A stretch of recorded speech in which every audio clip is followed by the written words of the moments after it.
Hello friends, last time આપણે યુક્લિડની ઘણી બધી વાતો કરી હતી. યુક્લિડે આપેલા ઘણા બધા સત્યો તેના વિશે વાતો કરી હતી. હવે આજે આપણે શીખવાના છે યુક્લિડે આપેલી ઘણી બધી વ્યાખ્યાઓ. હવે યુક્લિડે જે આપેલી વ્યાખ્યાઓ જે છે એ કોઈ સાબિતી વગર જ અહીં તમે જોઈ શકો છો કે ઘણા બધા ભૌતિક શાસ્ત્રીઓએ આ ઘણા બધા પદોને અવ્યાખ્યાયિત પદ કહ્યા છે, કારણ કે તે સમયે એની કોઈ વ્યાખ્યા આપી શકાઈ હતી નહીં. લાઈક કહેવાનો મતલબ કે ડાયરેક્ટલી સ્વીકારી લેવામાં આવ્યું હતું કે આને આપણે આ કહીશું, આને આપણે આ કહીશું. જેમ કે બિંદુ, રેખા, સમતલ એ બધુંને કઈ રીતના દર્શાવવું. આપણે વ્યવહારની અંદર તો દોરી તેનો ઉપયોગ તો કપડાં સુકવવા માટે આ રીતના યુઝ કરીએ છીએ. તો એ રીતના કપડાં સુકવવા માટેની દોરી એક રેખા સમાન દેખાય તો છે, પણ તેને રેખા કહેવું એ આપણા મગજમાં હતું નહીં. જેવી રીતના આદિમાનવ પહેલા તો જંગલની અંદર રહેતો હતો, ત્યારે તે સમય દરમિયાન જ્યારે એની સમક્ષ કોઈ પણ વસ્તુ આવતી તો તે વસ્તુને ઓળખવાનો પ્રયત્ન કરતો, પણ તે વસ્તુ કઈ છે એનું નામ જાણતો નહીં. બરાબર? તો એ રીતના જ પહેલાના સમયની અંદર આ બધા જે ખ્યાલો જે હતા તેના વિશે કોઈ વ્યાખ્યા હતી નહીં. એટલા માટે યુક્લિડે ઘણી બધી સૌપ્રથમ તો વ્યાખ્યા આપી હતી સામાન્ય. તો તે વ્યાખ્યાઓને આપણે સમજીએ. બિંદુને કોઈ ભાગ નથી. હવે આપણે જાણીએ છીએ તે અનુસાર બિંદુ જે છે, ઓકે, હવે આ બિંદુ ના આપણે ભાગ કરવા ઈચ્છીએ, આમ તો દેખીતી રીતે તમને બિંદુ મોટું દેખાય છે, કારણ કે મેં તમને દેખાય એ રીતના દોર્યું છે. પણ જેવી રીતના તમે રસાયણ વિજ્ઞાનની અંદર એટલે કે કેમિસ્ટ્રીની અંદર ભણતા હશો કે પદાર્થ નાનામાં નાનો કણનો બનેલો છે, તત્વ, પરમાણુ, આ બધી વાતો. તો એ તત્વ અને પરમાણુ એકદમ નાનો છે, સૂક્ષ્મ છે. તો એ જ રીતના અહીં જે બિંદુ જે છે એ પણ એના આકારનું સ્વરૂપ છે. બિંદુ એ કણ આકારનું સ્વરૂપ છે, તત્વ પરમાણુ આકાર સ્વરૂપનું છે. તો એના આપણે ભાગ કરી શકીએ તેવું આપણે દેખીતી રીતે જોઈ શકીએ નહીં. હવે એના ભાગ એટલે કે શું આમાંથી કંઈક બીજી આકૃતિ બની શકે ખરી? તો તબખા જેવું છે બિંદુ, તો એના કોઈ ભાગ થઈ શકે નહીં. એવું કહ્યું હતું પહેલા તો એને કે બિંદુને કોઈ ભાગ નથી. ત્યારબાદ બીજી વ્યાખ્યા આપી હતી કે રેખા એ પહોળાઈ વગરની લંબાઈ છે. હવે રેખાની વિશે તમે જાણો તો આવી રીતના આપણે રેખાને વર્ણવીએ છીએ. તો રેખા એ પહોળાઈ વગરની લંબાઈ એટલે શું? તો કે પહોળાઈ. હવે સિમ્પલ ઉદાહરણ લઈએ તો આ મારી સામે એક બોક્સ છે મારી પાસે. તો આ બોક્સને કઈક ઊંચાઈ છે, લંબાઈ છે અને પહોળાઈ પણ છે. તો આ રીતના અલગ અલગ પરિમાણ વિશે આપણે વાતો કરી કે ઘન પદાર્થ જે છે, ઘન આકાર જે છે તેને 3 પરિમાણ છે, લંબાઈ, પહોળાઈ અને ઊંચાઈ. તો આ રીતના અહીં જોવા જઈએ તો રેખા જે છે એને ફક્ત ને ફક્ત એક જ દિશાની અંદર લંબાયેલી છે, એટલે કે બંને દિશામાં લંબાયેલી છે, પણ એક જ પરિમાણ છે અને તે છે લંબાઈ. આ રેખા આટલી જાડી એવું આપણે કહેતા નથી. ઓકે, એટલે કે રેખાને પહોળાઈ નથી,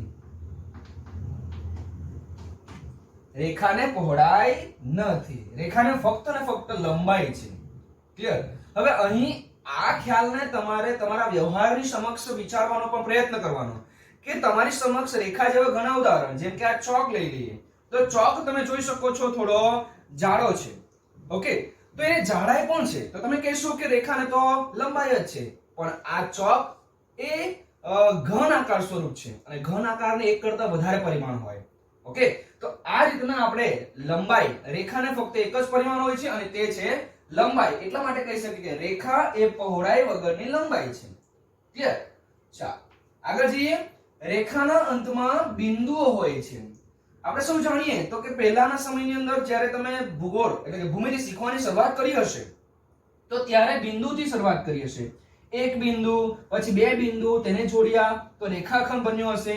આવી રીતના 3 બિંદુ, 4 બિંદુ, આવી રીતના આ રેખા જે છે તેની ઉપર પણ આવી રીતના અસંખ્ય બિંદુ આવેલા જોઈ શકો તમે. તો આ બધા બિંદુ ભેગા મળીને રેખા બને છે. તો રેખાના અંતમાં પણ આપણને શું મળી શકે? બિંદુ મળી શકે છે. ઓકે, આ વ્યાખ્યાઓ છે અમુક આપેલી, આની અંદરથી પરીક્ષાની અંદર પૂછાઈ શકે છે. ક્લિયર? પરીક્ષાની અંદર પૂછાઈ શકે. કેવી રીતના? તો કે યુક્લિડે આપેલા એલિમેન્ટ નામના પુસ્તકમાં આપેલી વ્યાખ્યાઓ માની તમારા પાઠ્યપુસ્તકમાં આપેલી વ્યાખ્યાઓ જણાવો. તો આવી રીતના પૂછાઈ શકે, ખડા ખોટા સ્વરૂપે પૂછાઈ શકે.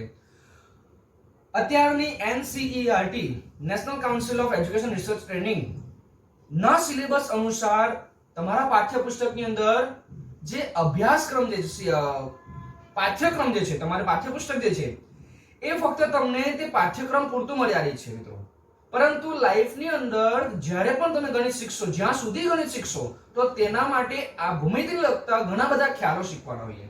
તો અહીં જે વ્યાખ્યાઓ આપેલી છે તેને ફક્ત વ્યાખ્યાના સંદર્ભમાં નહીં, પરંતુ એને લગતા જે પ્રશ્ન કયા એંગલથી પૂછાઈ શકે તે પણ યાદ રાખવું બહુ ઇમ્પોર્ટન્ટ છે.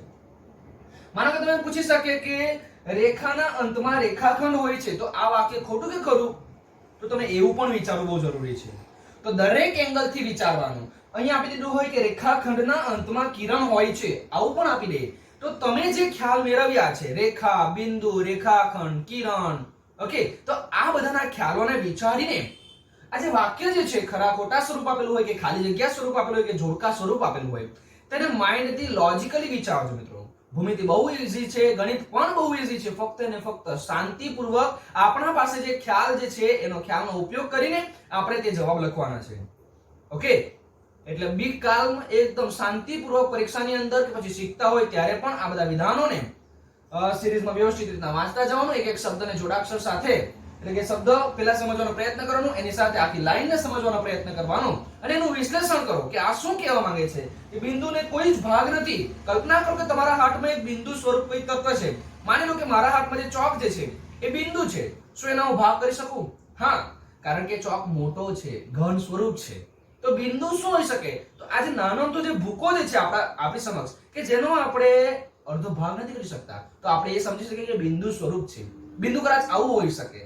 ઓકે, તો આવી પણ કલ્પના વિચારવાનું. ફક્ત ગણિતની સાથે ગણિત જ શીખવાનું એવું નહીં, તમારા વ્યવહારની સમક્ષ, તમારી સમક્ષ લખોટી પણ હશે, ગણા દડા પણ હશે. એવા બિંદુ સ્વરૂપ આકારના જે તત્વો જે છે, પદાર્થો જે છે, તેને પણ એ સમજવાનો પ્રયત્ન કરવાનો. આ જ વિષયને તમારે વિજ્ઞાનની અંદર, આ જ વિષયને તમારે સામાજિક વિજ્ઞાનની અંદર પણ જોડતા આવડવું બહુ જરૂરી છે. ઓકે, તો આ રીતના બિંદુને કોઈ ભાગ નથી. રેખા એ પહોળાઈ વગરની લંબાઈ છે. રેખાના અંતમાં બિંદુ હોય છે. ત્યારે આગળ જઈએ તો જે પોતાના પર બિંદુઓની સાથે સમાન રીતે રહેલી હોય, એટલે કે માનો કે આ એક રેખા છે, બરાબર, જે પોતાના પર બિંદુઓની સાથે સમાન રહેલી હોય, એટલે કે માની લો કે બીજું જે બિંદુ જે છે તે આવા છે બિંદુઓ 1 2 3 4 અસંખ્ય. ઓકે, તો આ રીતના રેખા ઉપર બિંદુઓની સાથે સમાન રીતે રહેલી હોય એવી એક રેખા મળે. એટલે કે આપણી પાસે એક રેખા હતી. હવે એ રેખા જો આ બિંદુઓ પર આવેલી હોય તો એનો મતલબ શું થયો? એ એક જ રેખા છે. એ બિંદુઓ જે છે એ જ રેખા પર આવેલા હોઈ શકે છે, અથવા તો એ બિંદુઓથી જે રેખા બને છે એ આપણી મૂળ રેખા જ છે, આવું કહી શકીએ છીએ. ઓકે, એટલે કે એક જ રેખા પર આવેલા, એક જ બિંદુ પર આવેલી રેખા એક જ હોય, બીજી નથી. આપણે એવું ના કહી શકીએ કે આ જે રેખા જે છે એ બીજી છે અને આ જે ટપકા ટપકા સ્વરૂપ જે છે એ બીજી રેખા છે, અને હા એ ટપકા પાછા આ રેખા પર આવેલા. આવું પોસિબલ થઈ શકે નહીં ને? તો આ ટપકા જો આ રેખા પર જ આવેલા હોય, ઇટ મીન્સ કે આ ટપકા જો આ રેખા પર જ આવેલા હોય તો એ ટપકાથી જ, એ બિંદુથી જ રેખા બની એવું કહી શકાય. એટલે એ રેખા એક છે. આવી રીતના સમજવાનો ટ્રાય કરો. ત્યારબાદ પૃષ્ઠને માત્ર લંબાઈ અને પહોળાઈ હોય છે. આપણે આગળના સેશનની અંદર વાતો કરી રહ્યા છે કે પૃષ્ઠ, માનો કે એક પાનું જે છે લાઈક ધીસ, ઓકે, એને તમે પરિમાણ જો તો એની કોઈ જાડાઈ દેખાતી નથી, તો એને ફક્ત બે જ પરિમાણ છે, એક લંબાઈ અને બીજી છે પહોળાઈ. તો પૃષ્ઠને માત્ર લંબાઈ અને પહોળાઈ હોય છે. ભૂમિતિ બહુ જ ઈઝી છે મિત્રો. હું ફરીને એટલા માટે કહું છું કે એકવાર શીખવાનું, લાઈફ ટાઈમ યાદ રાખવાનું. જે પણ ખ્યાલો તમને કીધા છે, તો બિંદુ, પૃષ્ઠ, તમારી સમક્ષ જે વસ્તુ છે તેને કલ્પના કરો. તમારા ઘરની આસપાસ, તમારી આસપાસ જે પણ વસ્તુ છે એને સરખાવો. પહેલા તો કે પૃષ્ઠ છે તો પૃષ્ઠ લો હાથમાં અને પછી સમજવાની પ્રયત્ન કરો કે તેને ફક્ત લંબાઈ અને પહોળાઈ છે. તમે એકવાર શીખશો ને બીજી વાર આપોઆપ એ યાદ આવતું રહેશે અને ભૂલાશે નહીં. તો બી પ્રેક્ટિકલ બનો મિત્રો. જ્યારે પણ વિડિયો જોતા હો તો આવા બધા સાધનો, મેં તમને આગળ પણ કહ્યું હતું કે રેખાખંડ, રેખા વગેરે ભૂમિતિ શીખવાનું છે, તો તેના માટે તમે વર્તુળના સાધનો, કંપાસના સાધનો જે છે વ્યવસ્થિત લઈને બેસજો. તો આ રીતના સમતલ અથવા તો પૃષ્ઠ જે છે તેને ફક્ત બે પરિમાણ છે, એક તો લંબાઈ અને બીજી પહોળાઈ. ઓકે, આગળ જઈએ. પૃષ્ઠની ધાર રેખાઓ હોય છે. શું કીધું છે આપણને? પૃષ્ઠની ધાર રેખાઓ હોય છે. માની લો કે આ પૃષ્ઠ જે છે એની ધાર જે છે, ઓકે, આ પૃષ્ઠની ધાર જે છે, હવે એ પૃષ્ઠની ધાર રેખાઓ એવું કીધું છે. તો કેવી રીતના આવી શકે? જો તમે આ પૃષ્ઠને આ રીતના કટ કરતા જશો તો તમને કદાચ આ રીતના હું તમને બતાવું છું, 1 મિનિટ.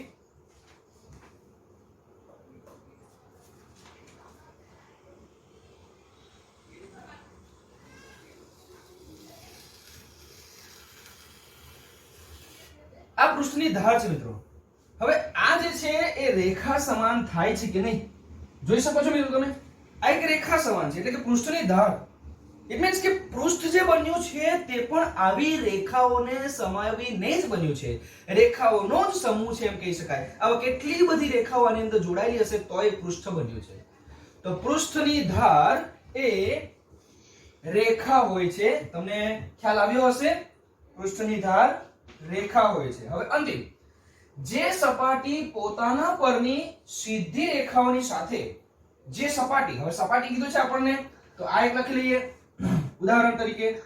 જે સપાટી પોતાની ધાર પરની સીધી રેખાની સાથે એક સમાન રીતે, માનો કે સીધી રેખા, આ સપાટીની સમાન રેખા કઈ છે? માનો કે આ એક રેખા છે, આ એક રેખા છે, આ એક રેખા છે, અલગ અલગ રેખા છે. ઓકે, તો એ બધી રેખાઓને જો સાથે કરું, માની લો કે એ રેખા થોડી જાડાઈ ધરાવે છે,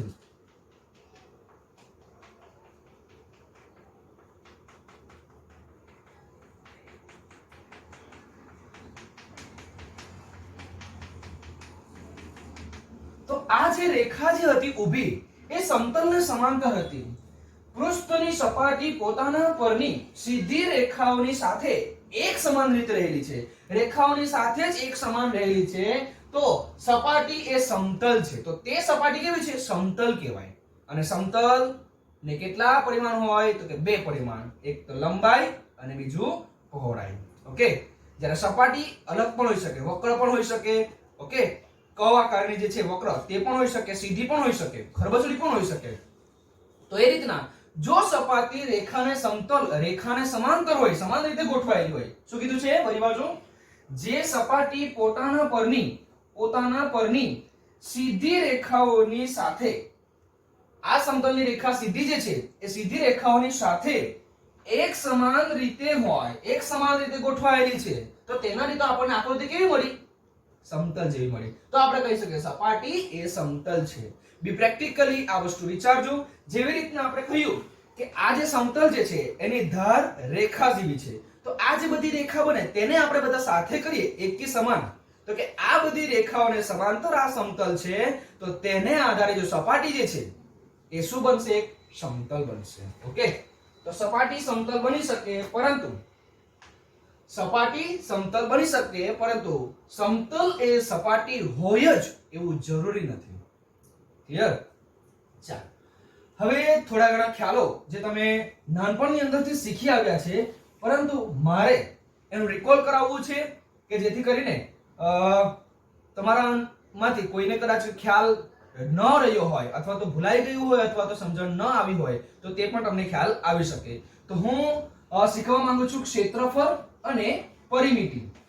તો કે ક્ષેત્રફળ અને પરિમિતિ કોને કહેવાનું એ ફક્ત એકવાર શીખી લેવાનું. જો એકવાર તમને આ આવડી ગયું ને તો તમને કોઈ પણ દાખલા પરિમિતિના હોય કે ક્ષેત્રફળના તમે ગણી શકશો. તો કે સૌપ્રથમ તો ક્ષેત્રફળ કોનું હોય? તો ક્ષેત્રફળ એટલે કે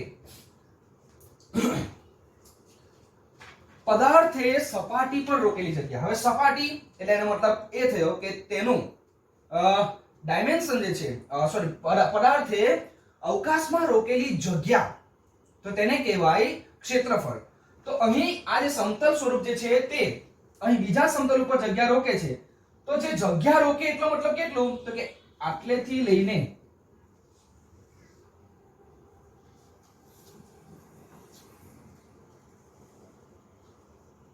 તમારી સમક્ષ એક આકૃતિ દેખાય છે, તો કે આટલો ભાગ જે છે જગ્યા રોકે છે,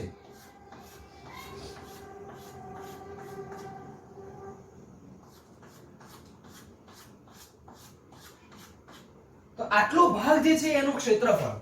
બે ઉદાહરણ લો. કે માનો કે તમારી બેન્ચીસ ઉપર કોઈ વિદ્યાર્થી બેઠો છે તો એને એટલી જગ્યા રોકી રાખી, તો એનું ક્ષેત્રફળ જેટલી જગ્યા રોકી રાખીને એટલા જ ક્ષેત્રફળ પર એ જગ્યા પર બીજો કોઈ વિદ્યાર્થી બેસી શકવાનો નહીં. સમજાય છે મિત્રો? તો એને કહેવાય કે પદાર્થે રોકેલી જગ્યાને એનું ક્ષેત્રફળ કહેવાય. ઓકે, અને પરિમિતિ. હવે માનો કે આનું ક્ષેત્રફળ શોધવું હોય તો આ એક લંબચોરસ છે, તો ક્ષેત્રફળ શોધવા માટે જરૂરી શું છે? તો કે આકારના આધારે તમે જે સૂત્ર શીખીને આવ્યા, તો કે અહીં લંબાઈ અને પહોળાઈ જેટલા પરિમાણ છે તેનો ગુણાકાર એમ કહે તો ચાલે. જેટલા પરિમાણ છે તેનો એ ગુણાકાર ના આધારે પણ આપણે ક્ષેત્રફળને શોધી શકીએ. તો આ રીતના લંબચોરસનું ક્ષેત્રફળ એ લંબાઈ ગુણ્યા પહોળાઈ આ રીતના શોધવામાં આવે છે. કે ઇન શોર્ટ ક્ષેત્રફળ એટલે શું? તો કે રોકેલી જગ્યા. ઓકે, હવે આ સમતલ હતું તો એને રોકેલી જગ્યા આટલી હતી. ઓકે, તો એ જ અનુસાર આ ઘન સ્વરૂપ છે અને લંબાઈ પહોળાઈ અને ઊંચાઈ બધું છે. પણ જો હું આને અહીંયા મૂકું આ પાટિયા ઉપર, તો સમતલ પર રોકેલી જગ્યા એ 2 ડાયમેન્શન જ હશે. સમતલ પર રોકેલી છે એનો મતલબ કે આટલા ભાગમાં જ રોકેલી છે ને, એ પણ એક લંબચોરસ આકાર જ છે. એ પણ એક લંબચોરસ આકાર જ છે. તો કે ક્ષેત્રફળ એ સપાટી પર રોકેલી જગ્યા એવું જ કહી શકીએ આપણે. આપણે અવકાશની વાત તો કરીએ છીએ પણ એ ઘનફળની વાત આવશે. તો પહેલા જે ખ્યાલો અમૂર્ત જે છે એને શીખવાનો પ્રયત્ન કરો. ઓકે, અથવા તો મૂર્તને જે તમને ખબર છે એને સમજવાનો પ્રયત્ન કરો. તમે હાથની અંદર આ બોક્સ લઈને પણ આ પ્રયત્ન કરી શકો. તમારી પાસે બીજી પુસ્તક હશે, તમારી પાસે મોબાઈલ જે છે, ઘણી બધી વસ્તુ જે છે એને કોઈ જગ્યાએ મૂકો અને પછી એ પદાર્થ કેટલી જગ્યા રોકે છે તે જુઓ. સિમ્પલ એક પાઠ્યપુસ્તક લઈ લો, એ પાઠ્યપુસ્તકને તમારી સમક્ષ સપાટી પર મૂકી દો તો એ કોઈ જગ્યા રોકશે, તો એને જે રોકેલી જગ્યા છે એને કહેવાય ક્ષેત્રફળ સંપૂર્ણ. એની અંદર અંદરનો ભાગનો સમાવેશ પણ થઈ જાય. જે પરિમિતિ એટલે કે પદાર્થની કિનારી પરનું માપ. પદાર્થ જ્યાંથી શરૂઆત કરે અને પોતાના આકારબદ્ધ રીતના એક ચક્કર પૂરું લગાવે લાઈક ધીસ. ઓકે, તો એની કિનારી પરના માપને, કિનારીના માપને કહેવાય પરિમિતિ. તો આની પરિમિતિ શું આવશે? આનું ક્ષેત્રફળ એટલે કે લંબાઈ ગુણ્યા પહોળાઈ, પણ આની પરિમિતિ એટલે કે બધી બાજુઓના માપનો સરવાળો એમ કહી શકાય. પરિમિતિ એટલે કે બધી બાજુઓના માપનો સરવાળો. આ લંબચોરસ માટે હતું, તેવી જ રીતના ત્રિકોણ માટે પણ થઈ શકે, ચોરસ માટે પણ થઈ શકે, પંચકોણ માટે પણ થઈ શકે. ઓકે, પરિમિતિ એટલે બધી બાજુઓના માપનો સરવાળો. યાદ રાખજો, કિનારી પરની બાજુઓના માપનો સરવાળો તેને કહેવાય પરિમિતિ. ઓકે, તો આ થયું પરિમિતિ અને ક્ષેત્રફળની વાતો. ત્યારબાદ મેં તમને કહ્યું તે અનુસાર ઘણા બધા ગણિત શાસ્ત્રીઓ જે હતા તે ગણિત શાસ્ત્રીઓએ ઘણા બધા ભૌતિક પદાર્થોને ભૌતિક પદો જે છે, ભૌમિતિક પદો જે છે તેને અવ્યાખ્યાયિત કર્યા હતા. જેમ કે બિંદુ, રેખા અને સમતલ. પરીક્ષાની અંદર આ વસ્તુ પૂછાય છે 100%. યાદ રાખજો, બહુ જ ઇમ્પોર્ટન્ટ છે. અવ્યાખ્યાયિત પદો કયા? તો કે બિંદુ, રેખા અને સમતલ. આપણે બિંદુની વ્યાખ્યા આપી તો આપી શકાય. હા, સામાન્ય રીતે શબ્દ આપી શકાય, તબકુ, પોઈન્ટ્સ, ડોટ્સ, આ બધા સામાન્ય રીતે શબ્દ આપી શકીએ, પણ એની વ્યાખ્યા આપી શકીએ નહીં. એ જ રીતના બિંદુ પરથી રેખાની વ્યાખ્યા બની, રેખા પરથી આપણે સમતલની વ્યાખ્યા બનાવી. બરાબર? તો આ રીતના બિંદુ, રેખા અને સમતલ એ અવ્યાખ્યાયિત પદ છે, એને આપણે વ્યાખ્યાયિત કરી શક્યા ન હતા યુક્લિડ દ્વારા. તો આ થઈ આજે યુક્લિડે આપેલી વ્યાખ્યાઓ. હવે આપણે યુક્લિડની ઘણી બધી પૂર્વધારણાઓ વિશે જોવા જઈ રહ્યા છીએ. તો ચાલો આપણે શીખીએ યુક્લિડની પૂર્વધારણા. ઓકે,